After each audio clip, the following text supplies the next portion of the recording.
That is the interboard connector for a South Park MPU. And you can see there's corrosion all the way over to here, just below the -00. It's run along the bottom of the board. And the source of the corrosion is up at the top of the board, but you can see where this has damaged all of these resistors.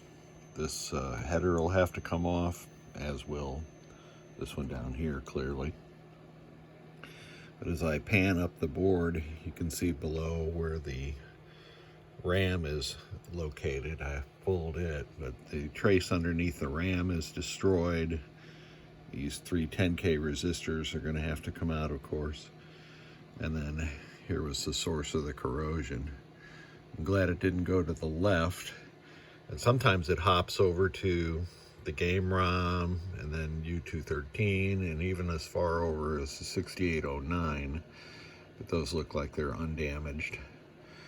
This is the upper left corner of the board. You can see there's a little corrosion there. I'll sand that one off.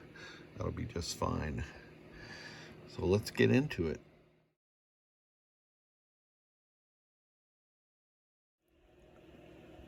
And here is the driver board that is paired with the South Park MPU. You can see the alkaline has dripped down and damaged the traces in the center of the image.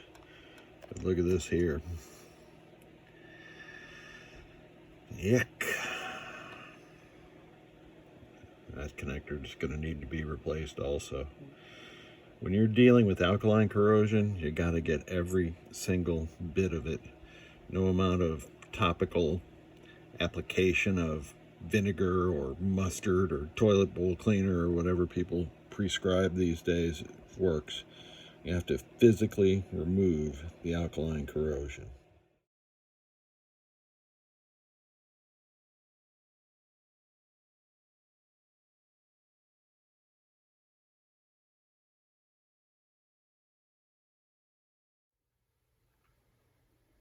Here we are on the bench with the South Park MPU that I have abated alkaline corrosion in the RAM area. I have installed NVRAM, so there'll never be a need for batteries.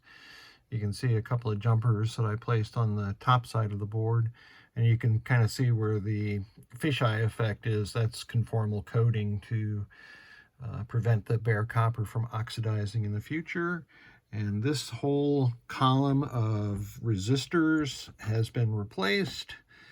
A couple down on the bottom edge along where the alkaline was abated. It had gotten all the way over to here. I'll need to send the customer a new ribbon. And on the driver board, corrosion had gotten here. It had hit this HCT 273, so I've removed it and socketed it. There was a FET missing, so I've replaced it. This connector had to be removed along with all of these components so that I could get at the alkaline corrosion, but I have abated that, and it looks like this thing is good to go, so let's boot it up.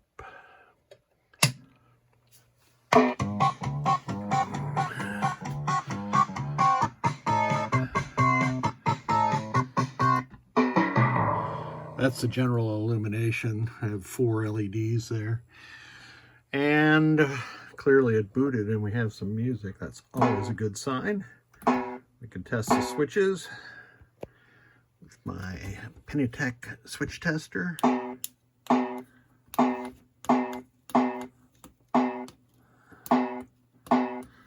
that proves all the rows and columns are working.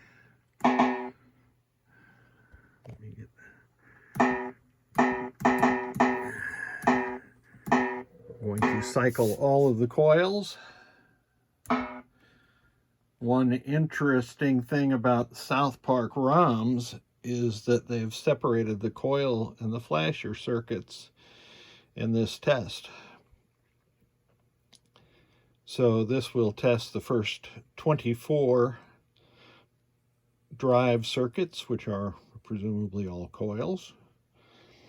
And some of these LEDs will light longer or shorter than the others. The game knows what kind of coil it's driving.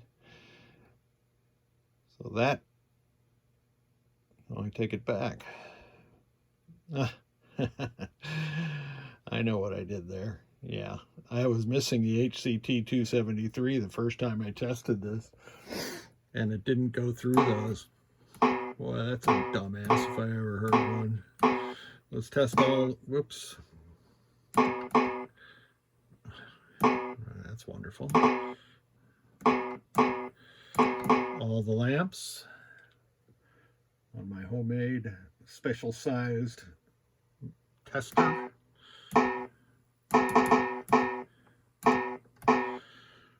I take it back what I said about South Park testing the flashers independently. Well, they do test them independently, but they don't segregate them from the coils. Hold on to your hats.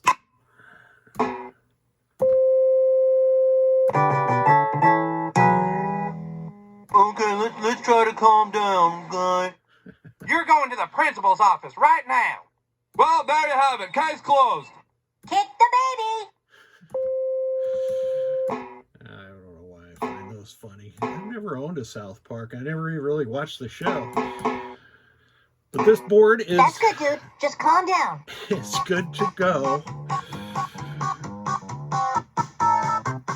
So thank you so much for sending it. And we are back into attract mode.